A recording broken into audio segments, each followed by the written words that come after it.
নদীর এপার ভাঙে ওপার গড়ে, এটা সবাই জানে। কিন্তু আমরা নদী ভাঙনের বিরুদ্ধে আর এই দল ভাঙাভাঙিরও বিরুদ্ধে। আসলে মানুষকে সঙ্গবদ্ধ হতে হবে। আমরা দেশ ভেঙেছে, আমরা দেখেছি, তার এখনও আমাদের সেই পাপ ধুয়ে যায়নি। আমরা দেখেছি মসজিদ ভেঙেছে, সেটা এখনও শেষ হয়নি। আবার দল ভেঙেছে, সেটাও দেখেছি। সুতরাং বামপন্থীরা হচ্ছে গড়ার পক্ষে, আমরা দল গড়ি। এই যে নতুন নতুন অংশকে, লোকজনকে, নতুন প্রজন্মের ছেলেমেয়েদেরকে নিয়ে আসা হচ্ছে, শ্রমিক, কৃষক, মেহনতি মানুষকে নিয়ে আসতে হবে। ভাঙার থেকে গড়া অনেক বেশি ভালো। সিপিএম কংগ্রেস জোট হলে কি তৃণমূল ধেয়ে মুছে সাফ হয়ে যাবে? এটা কেউ কেউ বলছে, কিন্তু তার আগে তো যদি বলেছ, সেটা তো কংগ্রেস দলকে ঠিক করতে হবে। আমরা সবসময় বলছি যে বিজেপি তৃণমূল বিরোধী এই লুটেরা দাঙ্গাবাজদের বিরুদ্ধে খেটে খাওয়া মানুষের স্বার্থে সবাইকে এককাট্টা হতে হবে, এবং সেখানে আমরা সেই চেষ্টাই করছি। যেরকম নতুন শিশু জন্মানোর আগে ঠাকুমা দিদিমারা কাঁথা সেলাই করে, কাপড় টাপড় নিয়ে, আমরা সেরকম বামপন্থীরা, লাল ঝান্ডা, পার্টিকুলার সিপিআইএম, আমরা নতুন যে বাংলা গড়বে, নতুন যে শিশুর জন্ম হবে, তার জন্য কাঁথা সেলাই করছি। এবার তো বাকিদের ঠিক করতে হবে তারা তাদের কাপড় দেবে কি দেবে না। কংগ্রেসকে সিদ্ধান্ত নিতে হবে, এবং দ্রুত সিদ্ধান্ত নিতে হবে। 294টা আসনে লড়বো একা, এসব বললে তো হবে না। আসলে আসতে হবে, হাতে হাত মেলাতে হবে, এবং এটা ঐক্যটা একতরফা হয় না, ঐক্যটা দুপক্ষ থেকেই হয়। হুমায়ুন কবির মুর্শিদাবাদ জেলা হুমায়ুন কবির নতুন দল গঠন করছে, আপনারা আইএসএফ সাথে সঙ্গ ছিলেন, এবার কি হুমায়ুনের সাথে সাথ দেবেন? দুটো সম্পর্ক এক নয়, দল করছেন, দল গড়েছেন উনি। এবার আমরা দেখব দলের ঘোষণা কি আছে, নীতি কি আছে, নিয়ম কি আছে, পদ্ধতি কি আছে, কাদের নিয়ে করছেন, কোন পথে চলছেন। সেখানে কৃষকের কথা, শ্রমিকের কথা, শিক্ষার কথা, স্বাস্থ্যের কথা, গরিব মানুষের কথা, ওয়াকফ সম্পত্তি যে বেহাত হয়ে যাচ্ছে তার বিরুদ্ধে, ওবিসি যে ধ্বংস করে দিচ্ছে তার বিরুদ্ধে, তৃণমূল যে দুর্নীতি করছে তার বিরুদ্ধে, বিজেপি যে দাঙ্গা করছে তার বিরুদ্ধে। আমাদের শর্ত হচ্ছে বিজেপি এবং তৃণমূল বিরোধী হতে হবে। বিজেপি তৃণমূল বিরোধী সব শক্তিকে আমরা এককাট্টা করতে চাইছি।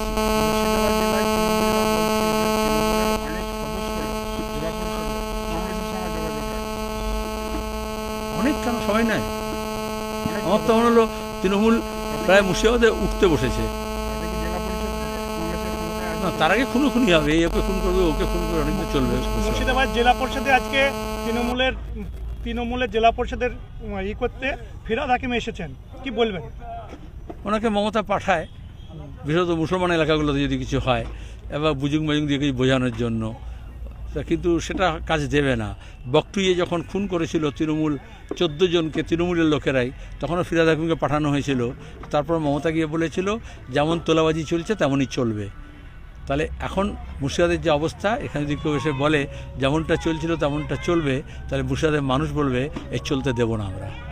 আজকে যে রেজিনগরে যে আপনাদের পার্টিতে তৃণমূল কংগ্রেস বিজেপি ছেড়ে কতজন মতন জয়েন করলো, সেটা জামির মোল্লা আরও ভালো করে বলতে পারবে।